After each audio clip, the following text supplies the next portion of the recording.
lo que dijo Pablo Gómez, titular de la Comisión Presidencial para la Reforma Electoral, que le generó ardor en el chiquistriquis a todos los que van a salir, casi lo puedo firmar, a defender al INE, que tanto le han escupido después de la salida de Lorenzo Córdoba. Es que ningún chile les embona. Este es Pablo Gómez. Vea y escuche. Ahora,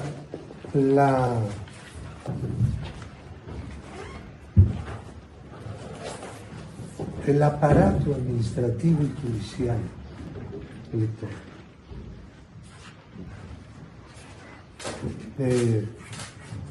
es también uno de los elementos fundamentales para poder hacer valer la soberanía popular. Son los grandes instrumentos de todo comicio de esta naturaleza. Ahora, yo siempre he sido opuesto a usar la palabra autonomía. Autonomía quiere decir quien se da su propio gobierno, su propia ley. Una universidad, por ejemplo, con independencia de que las leyes orgánicas sean inconstitucionales, lo son todas en México. Las universidades deberían tener, por decreto legislativo, como dice la fracción séptima del artículo 3 de la Constitución, por lo que la misma Constitución le da, la capacidad y la responsabilidad de gobernarse a sí misma. Los órganos administrativos no son eso, por más que se quiera, no sé, entender algo, pero deben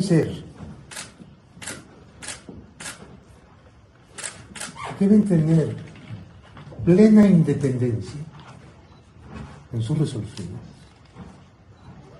deben ser imparciales, deben observar la legalidad y la certeza. Son muchas cosas. Yo siempre he dicho yo empecé en esto desde la Comisión Federal Electoral. Así que he visto pasar mucha agua debajo de esos puentes. Mucha.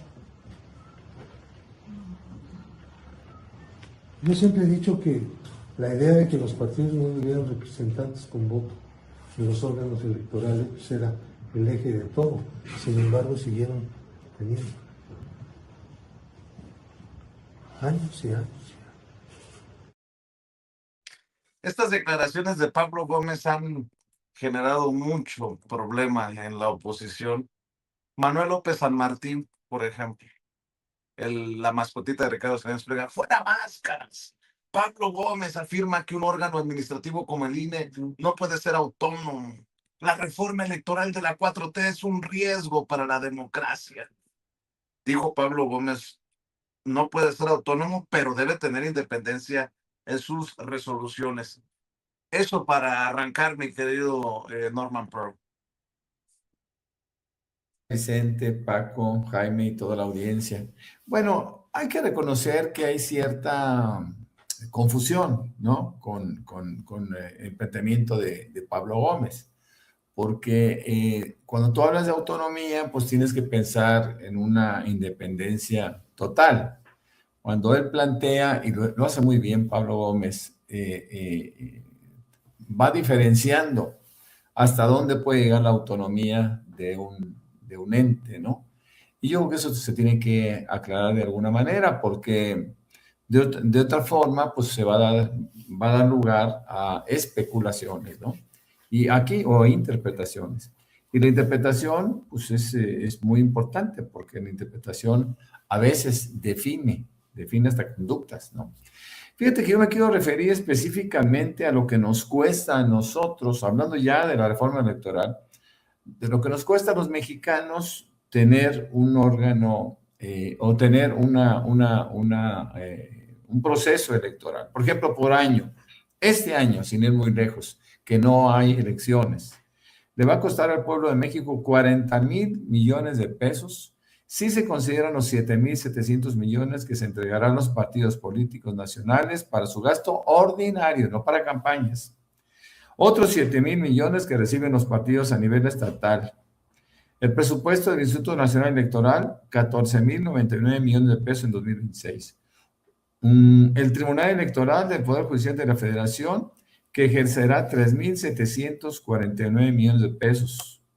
Los 32 organismos públicos locales, los OPLES, los famosos OPLES que la presidenta plantea desaparecer, los estados destinan alrededor de 10,000 millones de pesos. Y por último, los 32 tribunales electorales de los estados que cuestan alrededor de 2,400 millones de pesos.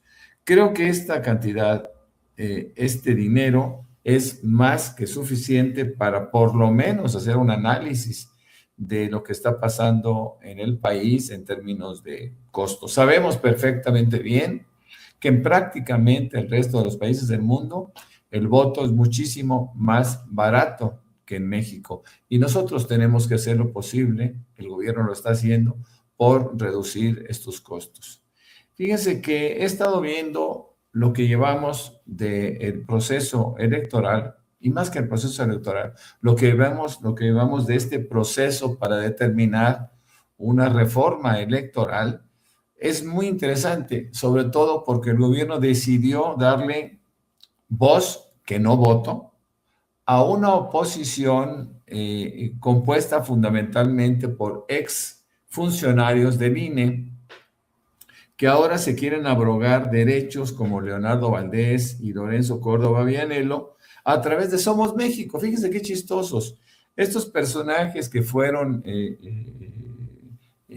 parte de áreas o de institutos de carácter ciudadano, pues de repente se partidizaron. Ahora sí, como diría San Martín, se quitaron las máscaras y se volvieron parte de un partido político. En este caso, del partido político que pretende establecer o registrar Claudio X González, jefe de toda la vida de estos personajes que alguna vez encabezaron el INE.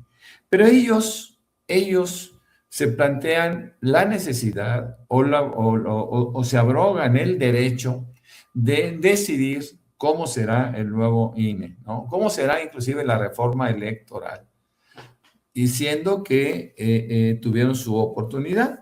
Inclusive los propios consejeros del INE, los actuales consejeros del INE, en donde mayoritariamente son gente de Lorenzo Córdoba, fíjense nada más, ellos entregaron ayer 241 propuestas de los propios consejeros a la Comisión de la Reforma Electoral, y me llama la atención cómo ellos están ponderando la importancia de que el instituto tenga mucho dinero o mantenga el dinero.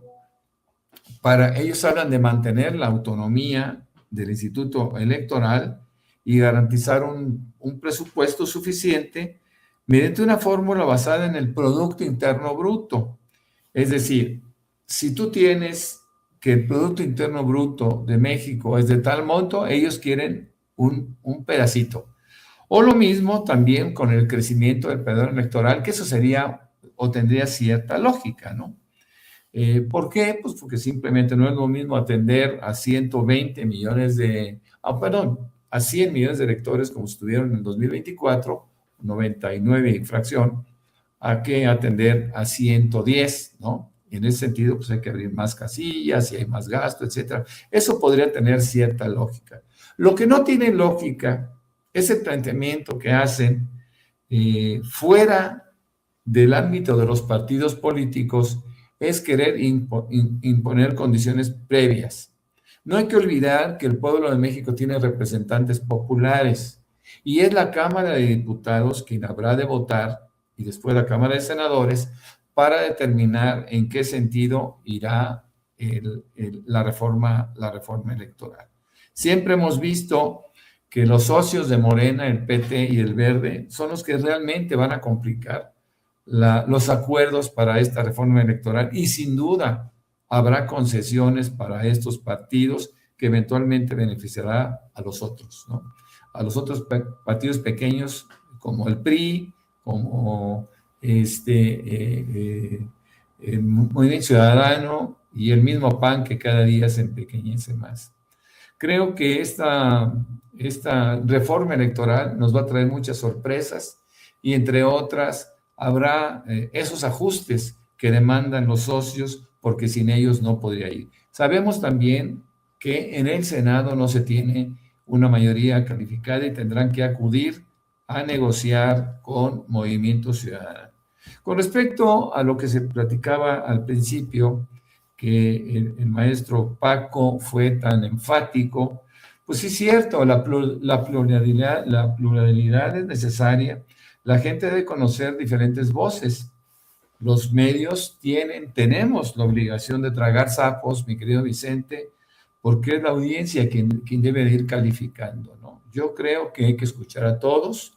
Creo que al margen de nuestras convicciones ideológicas, no nos podemos cerrar como lo han hecho o lo pretenden hacer algunos medios. No hay que olvidar, y aquí hay que reconocerlo, que muchos medios tradicionales reciben tragando sapos a mucha gente de Morena y de partidos aliados que aprovechan la ocasión pues, para tener mensajes. Vemos a Arturo Ávila y su participación sistemática con estos medios tradicionales y cómo no les cierran las puertas, porque hacerlo es un absurdo, es querer tapar el sol con un dedo, no podemos hacer eso. Ahora fíjate que